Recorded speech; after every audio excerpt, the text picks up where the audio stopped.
Welcome to another video. Today's video, I'm going to be showing you how to do an oil change on a Ford Maverick. Stay tuned.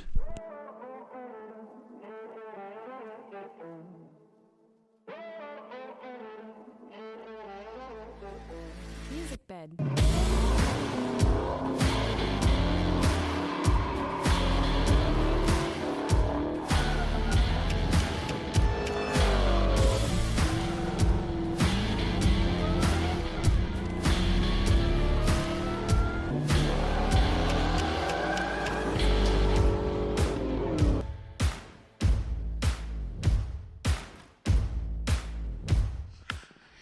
To start out, you can check your owner's manual for specifications, but for the 2.0 engine, which is what this one that I'm working on has, it's recommended to use the Motorcraft 5W30 synthetic blend oil. I'm going to be using a full synthetic oil, and it recommends, or the capacity is 5.5 quarts, so 5.5 quarts. Also right here on your owner's manual, the filter that it recommends is the FL910S, which is a Motorcraft filter. You can go with any brand you like. I did grab a Motorcraft one, so that's all we need to get started. What you're going to need for your oil change is going to be your drain pan. You're going to need an oil filter wrench that fits your filter. That's the Motorcraft filter that I have. Your oil, I have 5W30. You need 5.5. This is 5 quarts. I do have a little bit more, a separate quart. And then you're going to need a Torx bit, T27. You can do one that you do with the ratchet or one in the end of the screwdriver. A wrench for your drain plug or a socket, I believe is the 15 millimeter, and I'll double check once I have the cover off. It would be nice to have some brake cleaner to clean around when you're done and some sort of rag. So let's get started. First thing you want to do is take this cover off, which has the Torx bolts all around it. Let me get down here and then I'll show you taking that off. Alright, so we're gonna take those Torx bolts off. There's gonna be 1, 2, 3, 4, 5, 6, 7, 8, 9, 10, 11, 12, 13, about 14 of them all around. Up here on the front, make sure you only take the ones that go for the cover, not the ones on the front bumper. So let me take those off, and then this whole kind of like plastic panel is gonna cam down.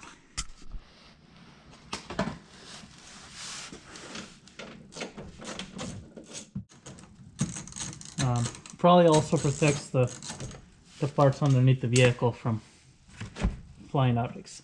Once you take all of the bolts off, you're just gonna slide it backwards a little bit.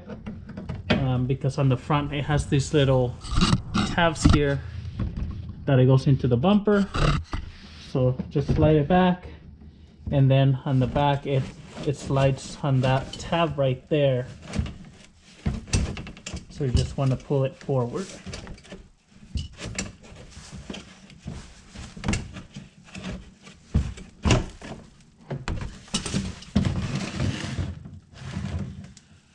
So we're just gonna put that back there. Sometimes if you need to clean the underneath, if at some point someone did an oil change and they spilled oil, whatever, there's gonna be a little bit of oil on the inside of that, so just clean it out if you need to. But once that's off, we have the access here to the oil pan, which the drain plug is right here. It is a 15 millimeter.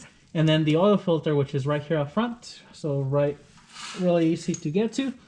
I'm just gonna go ahead and start draining the oil.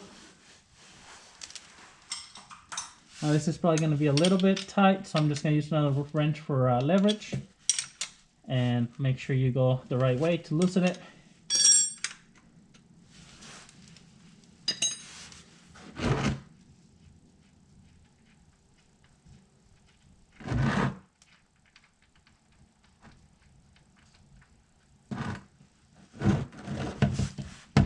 There we are. Just gonna grab my rag and clean the drain plug a little bit. Always inspect your drain plug, so if this is gonna be your first few oil changes, your drain plug should be just fine. Check the O-ring, make sure it looks good. If it wasn't dripping oil, then you should be fine to just reuse it. But kind of keep an eye on it. If it looks kind of flat, or you see just slightly little bit of oil residue, maybe it's time to get a new one. Or, you know, if it don't look that great, think about buying a new one for the next oil change. You have it ready to go. So I know sometimes you're doing the oil change, if it's your only vehicle, you don't have time to stop to have the oil drained. Or you just, you know, maybe you're doing it when the store's not open. So you can plan ahead, buy it for the next oil change. So while done here, you can just kind of check, you know, some of your hoses, make sure everything looks okay. I mean, on a newer vehicle, really everything should be fine. So gonna grab my filter wrench to loosen the filter so I can let the oil drain here. But what I'm gonna do is loosen the oil filter, and that way, usually this drains a little bit, that way both sides start draining at the same time.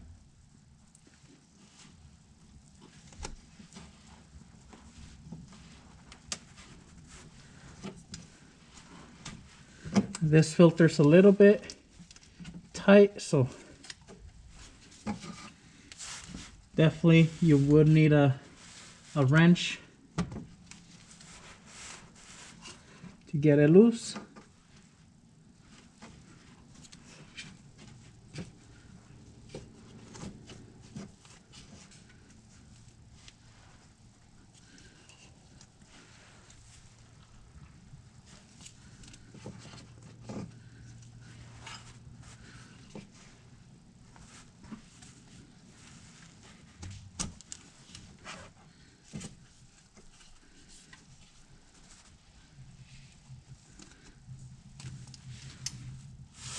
All right, once it's loose, you can do it by hand.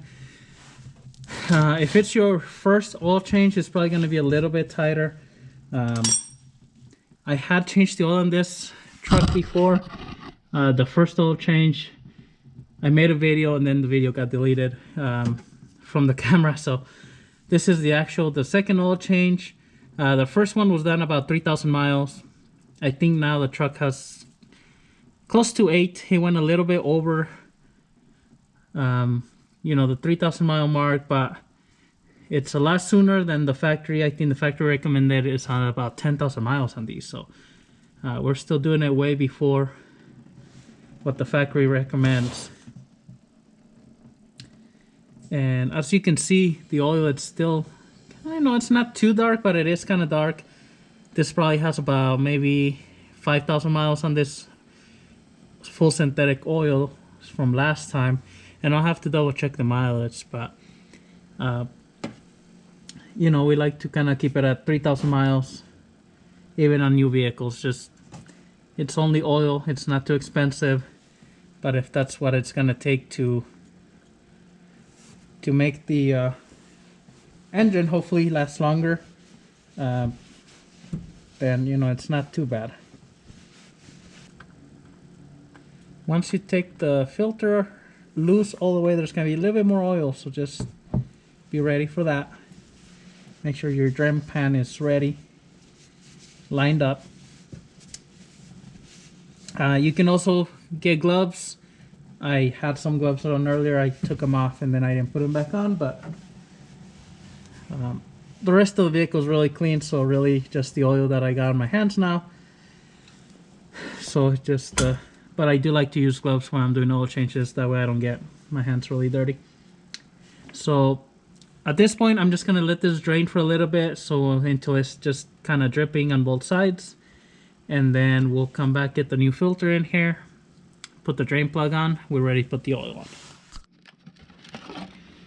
Okay, so it's pretty much all just drained, just a couple of small drops. Well, I went ahead and got a little bit of oil, put on the O-ring here of the filter. Just makes it, when you tighten it on, go on smoother. Also helps to get a little bit tighter. So on this, I'm just gonna tighten up by hand, since I can get a good grip on this filter. I don't need to use my wrench. This is more than enough force there. If you can't get a good grip, if it's behind hoses, then yes, use your wrench to tighten it up a little bit, not too crazy. So we got the filter in there, and then I'm just gonna get the drain plug in here.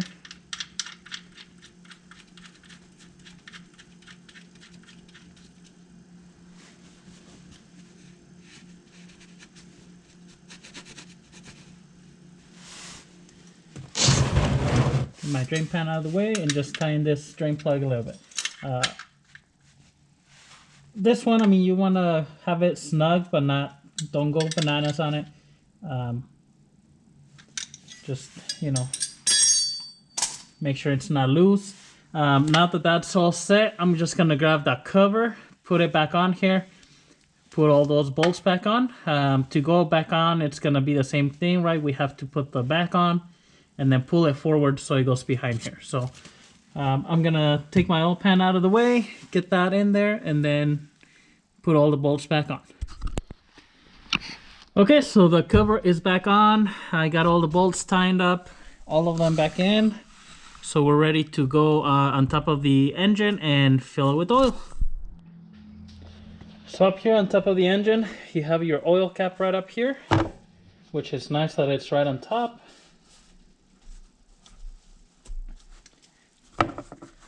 It does also tell you in your oil cap it takes 530. Gonna put a funnel right there.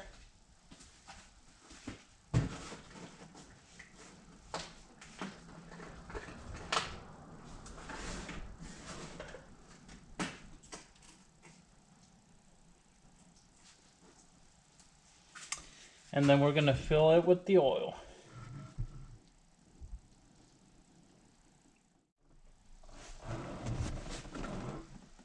Okay, so that's 5 quarts. I'm gonna get half a quart more, pour it in, and then at that point you just start up the vehicle, let it idle for a little bit, check your oil level, make sure it looks good.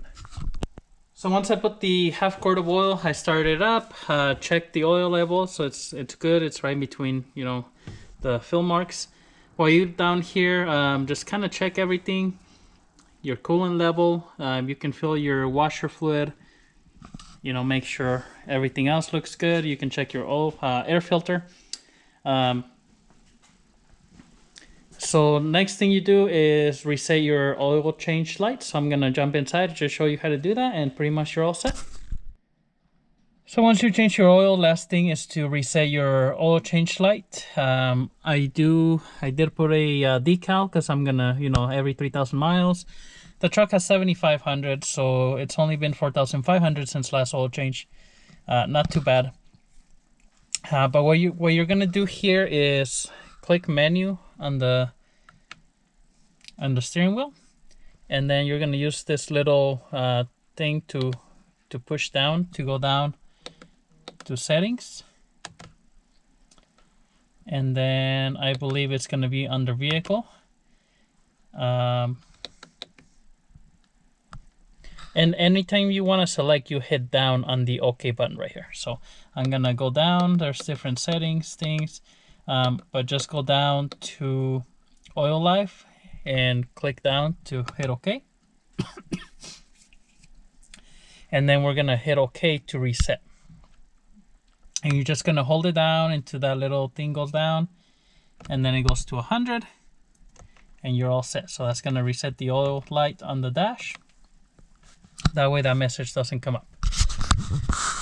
The other thing I do is, and I showed on the other oil change videos, like the one on the Explorer, is how to keep track of your oil changes on your Carfax. So you can download the app, do it online. That way, if anyone ever pulls up the history on your vehicle, it has all your service records that you did yourself. You can do it as a DIY rather than, you know, you don't want to pay someone to do your oil changes. So at least it documents the mileage, the time that you did each oil change. So that might mean something to some people. It helps me keep track as well. And if someone ever looks at the Carfax, I mean, they're going to see that you put the effort to put in all that information in there. Same when you do like a tire rotation, brake service, any of those things. So Thank you for watching the video. If you have any questions, comments, leave them below. Subscribe to the channel. We'll see you next time.